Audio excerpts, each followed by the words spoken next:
میں نے کوئی درخواست نہیں دائر کی، نہ ہی جو میرے ساتھ اسلام آباد پولیس نے بدتمیزی کی، مجھے اس کا کوئی مسئلہ نہیں ہے۔ مجھے بلایا گیا تھا اسلام آباد ہائی کورٹ میں کہ کل کا جو واقعہ ہے اس میں اسلام آباد پولیس کا یہ دعویٰ ہے کہ تمام خواتین اور بچوں کو رہا کر دیا گیا ہے۔ یہ اسلام آباد پولیس نے کل ہائی کورٹ میں بھی کہا تھا، اس کے بعد پھر 3 فیڈرل منسٹرز کے ساتھ پریس کانفرنس بھی کی گئی تھی۔ تو میں نے چیف جسٹس اسلام آباد ہائی کورٹ کو بتایا کہ یہ کل بھی جھوٹ بول رہے تھے اور یہ ابھی بھی جھوٹ بول رہے ہیں،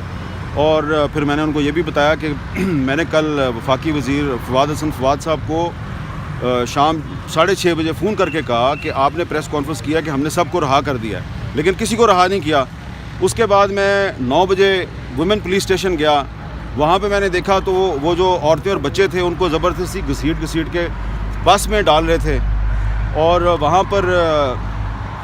ایک پولیس افسر تھا اشفاق وڑائچ، وہ ٹھڈے مارا تھا خواتین کو۔ تو میں نے جب اس کو روکا اور میں نے اس کی فلم بنانی کی شروع کی تو اس نے میرا فون مجھ سے چھیننے کی کوشش کی، تو اس پہ ظاہری بات ہے میری اس کے ساتھ تلخ کلامی ہوئی، اس نے میرے ساتھ بدتمیزی کی۔ پھر میں نے دوبارہ فواد حسن فواد کو فون کیا اور میں نے فواد صاحب سے کہا کہ یہ ادھر چیخو پکار سن لیں، کسی عورت کو رہا نہیں کیا انہوں نے، کسی بچے کو رہا نہیں کیا، یہ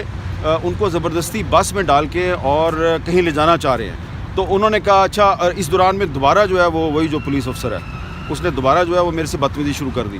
تو وہاں پہ پھر human rights commission of Pakistan کے چیئرمین اسد اقبال بٹ صاحب،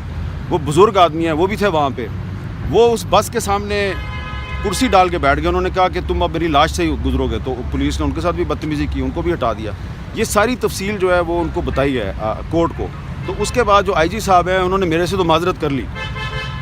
لیکن مسئلہ یہ ہے کہ انہوں نے کل بھی وہاں پہ غلط بیانی کی، آج بھی انہوں نے غلط بیانی کی کہ جی وہ عورتیں جو ہیں وہ اپنی مرضی سے کہیں جا رہی تھیں، جبکہ وہاں پہ ابھی کورٹ میں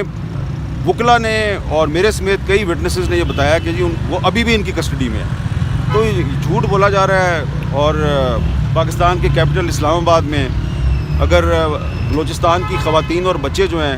وہ فیڈریشن کے ساتھ امید لگا کے آئے ہیں کہ ہمیں انصاف ملے گا، تو فیڈریشن نے کیا کیا ہے کہ ان کو ڈپورٹ کر دیا ہے۔ اب آپ خود بتائیں مجھے، یہ میرا سوال ہے ریاست پاکستان سے،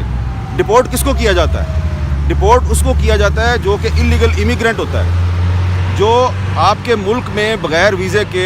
غیر قانونی طریقے سے آپ کے ملک میں گھس جاتا ہے۔ تو آپ نے کہا جی افغان مہاجرین جو ہیں وہ